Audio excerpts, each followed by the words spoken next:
ဒီနေ့တော့ရုပ်ပေါက်တာပေါ့နော်ဘာလို့လဲကိုအဲ့လိုစစ်ခွေးအင်ကြီးဝတ်ပြီးတော့ရုပ်ဆောင်ပဲတကားမတွေးခဲ့ဘူးလေဒါပေမဲ့တရားခေါင်းတော့ဒီကောင်တော်မှရိုင်းနေဝစ်ဆုံလိုက်ကြီးက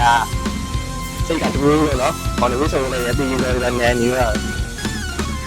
ကျွန်တော်လည်းများတော့အောင်းနေတူရဖြစ်ပါတယ်ပေါ့နော်ဒီကောင်လေးလုံးရအတိုင်းကိုပဲကျွန်တော်ပြန်လုပ်ကြတာပေါ့နော်ဒီကောင်လေးရှေ့တန်းမှာဒီကောင်လေးတူတူလေးဘယ်လိုဆက်ဆံနေဒါပြည့်စည်ရအောင်ပဲဒီကောင်လေးလုံးနေတဲ့ပုံစံကိုကြည့်ပြီးတော့ကိုယ်ပြန်လုပ်ကြတာပဲရှိပါတယ်သူသူသွားရဆိုတဲ့အခန်းတစ်ခါပေါ့နော်ကျွန်တော်သူသူမှာ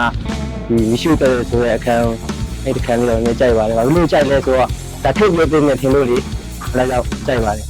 ရှိတယ်ကြခေါင်းနဲ့ခန်းလိုက်ရခင်အဲ့ဒီခန်းတော့ရှိတယ်ကြသူတွေ့ရုံကခံစားပြီးတော့ကင်မရာရှိရတော့ရှက်တာပေါ့ဗျာခါအောင်မရဘူးတော့တော်တော်လည်းဒီကင်မရာနဲ့စိတ်ပြက်ခဲ့တယ်တင်ပါတယ်ခဏပြန်ရတော့ခေါင်းလဲဖို့ခဏလဲဆိုတော့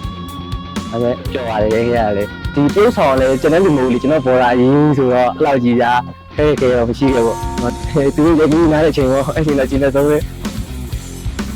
စစ်တဲ့တာဘူးခတ်တာပေါ့ဗျာဘာလို့တက်ကြီးနဲ့ရင်းပြီးလောက်ရတဲ့အတွက်လေဒီဇကားကကျွန်တော်တို့မှားရင်ပြန်ပြင်လို့ရတယ်ဗျာဒီဟိုရှေ့တန်းမှာမှားသွားရင်တော့ပြန်ပြင်လို့မရဘူးအဲ့ဒါချောင်းပါပေါ့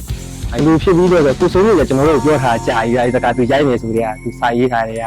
ကြာရင်မင်းတို့ခေါ်မယ်ဆိုတော့ကျွန်တော်တို့ကလည်းအချိန်နဲ့အာမခံထားတော့ခေါ်ဗျာလို့သူရိုက်ပြီးမယ်သူတို့ပြီးမယ်ပြောပြီးတော့ရဲဖြစ်ခဲ့တာပေါ့ပြောရတော့